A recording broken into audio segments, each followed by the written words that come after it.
Assalamualaikum warahmatullahi wabarakatuh. Innal hamdalillah nahmaduhu wa nasta'inuhu wa nastaghfiruh wa na'udzu billahi min syururi anfusina wa min sayyiati a'malina may yahdihillahu fala mudhillalah wa may yudhlil fala hadiyalah. Asyhadu an la ilaha illallah wa asyhadu anna Muhammadar Rasulullah. Allahumma shalli ala sayyidina Muhammad wa ala ali sayyidina Muhammad. Amma ba'du. Faqad qala Allah ta'ala fi ayatil karim, a'udzu billahi minasyaitonir rajim. Bismillahirrahmanirrahim. Ya ayyuhalladzina amanu kutiba alaikumus syamu kama kutiba 'alal ladzina min qablikum la'allakum tattaqun. Sadaqallahul adzim alayya wa qala nabiyuna Muhammad sallallahu alaihi wasallam, man shoma ramadhana imanan wa ihtisaban ghafirallahu ma taqaddama min dhanbi. Baik, ketemu lagi dengan saya Ishaq Abdul Rahman dengan NIM 23133023 kelas KPI 4A. Baik, yang terhormat kepada dosen pengampu mata kuliah penulisan berita dan artikel, yakni Bapak Dr. Adi Kusuma MSI. Ya, semoga beliau selalu diberikan kesehatan, kemudahan, kelancaran segala aktivitasnya. Amin amin ya Allah ya rabbal alamin. Pertama-tama dan yang paling utama, marilah kita panjatkan rasa dan syukur kita kehadirat Allah Subhanahu wa taala yang telah memberikan kita beribu-ribu nikmat, yakni nikmat iman, nikmat Islam, nikmat sehat walafiat, sehingga kita bisa melaksanakan ibadah puasa ya dengan sehat dan lancar ya. Sholawat dan salam tetap terlimpahkan kepada junjungan kita baginda alam, siapa lagi kalau bukan Habibana wa Syafi'ina wa Maulana Muhammad sallallahu alaihi wasallam, kepada keluarganya, kepada sahabatnya, kepada tabi'in tabi'at, dan kita selaku umatnya mendapatkan syafaat di yaumul qiyamah nanti. Amin amin ya Allah ya rabbal alamin. Baik, dengan pertemuan kedua ini ya, dengan tugas learning journal ya, MK penulisan berita dan artikel ya. Di sini saya akan mengulang kembali atau menguraikan kembali ya tentang materi apa yang telah Bapak Adi sampaikan kemarin tentang berita dan artikel. Nah, di sini ada pengertian berita. Apa itu berita ya? Berita itu adalah suatu informasi terbaru ya tentang peristiwa atau kejadian yang sedang terjadi atau baru terjadi yang disampaikan melalui berbagai media, baik itu TV, radio, atau surat kabar, televisi, dan lain sebagainya. Tata cara pembuatan berita juga harus menggunakan 5W1H ya. Kemarin juga Bapak Adi menjelaskan what is news ya, apa itu. Jadi what is news itu suatu laporan cerita dari sebuah kejadian penting yang bisa menarik perhatian umum. Di sini juga ada jenis-jenis berita ya. Yang pertama itu ada straight news ya, yaitu berita yang dibawakan secara formal ya, yang dengan waktu dan program tersendiri ya.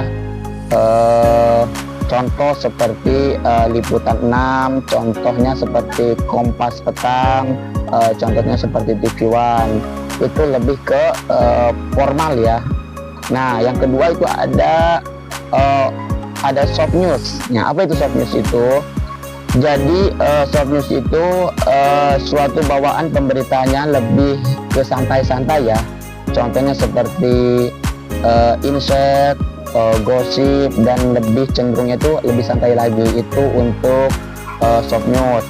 Nah, selanjutnya ada in-depth news ya. Apa itu in-depth news? Nah, in-depth itu lebih cenderung ke satu berita ya yang dikemas secara mendalam, contohnya seperti Mata Najwa, Silet, dan lain sebagainya. Nah, yang terakhir itu ada feature news. Apa itu feature news? Feature news itu bisa dicontohkan seperti Jejak Si Gundul, On the Spot, sama Bolang ya. Itu lebih ke situ. Mungkin dari keempat itu kalian bisa memahami lah ya. Selanjutnya juga ada syarat-syarat untuk pembuatan berita ya. Yang pertama itu harus faktual, yang kedua harus faktual, harus menarik, harus seimbang juga, dan harus penting. Itu syarat-syarat dari pembuatan berita. Nah, selanjutnya juga ada media massa. Media massa itu ada 3 ya. Yang pertama ada media cetak, yang kedua ada media cyber, yang ketiga itu ada media elektronik ya. Kalau media cetak itu seperti surat kabar ya.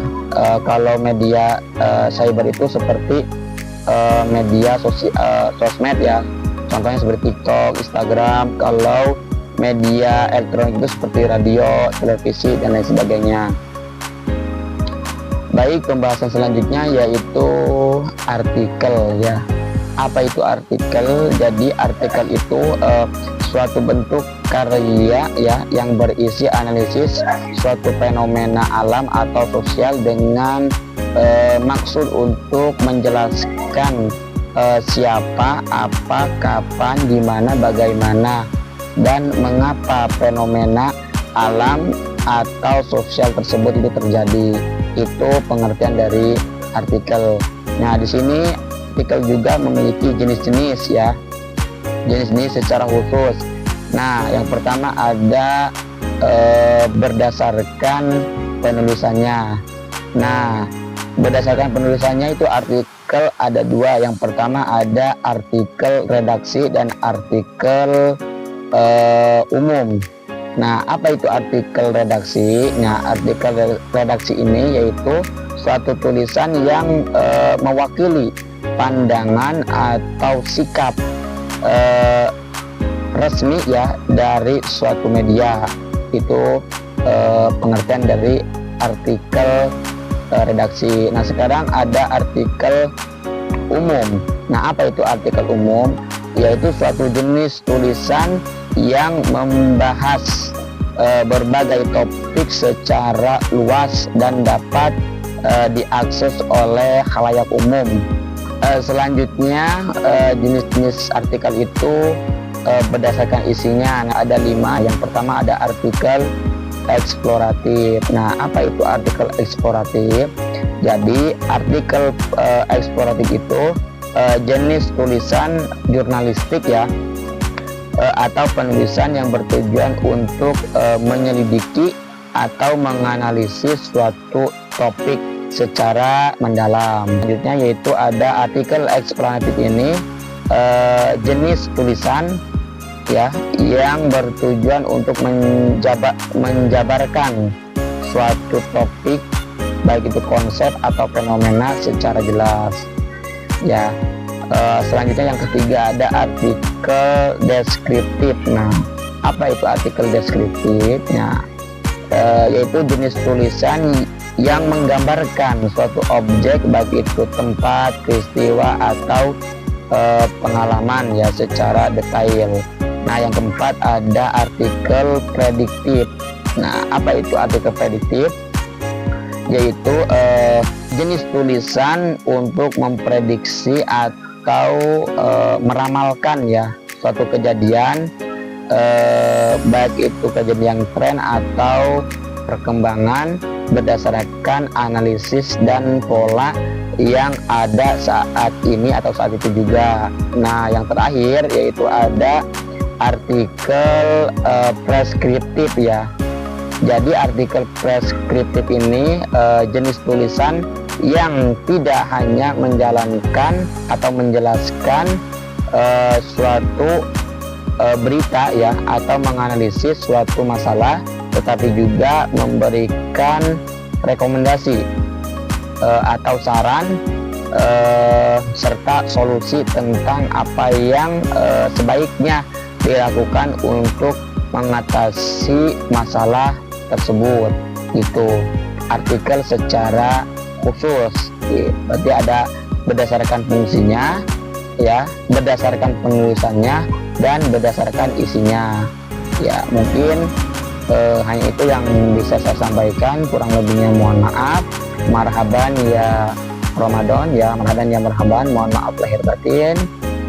Mungkin saya cukupkan learning journal pertemuan yang kedua ini ya. Mungkin hanya itu yang saya sampaikan, kurang lebihnya mohon maaf. Allahul muwaffiq aqwamit thoriq. Wassalamualaikum warahmatullahi wabarakatuh.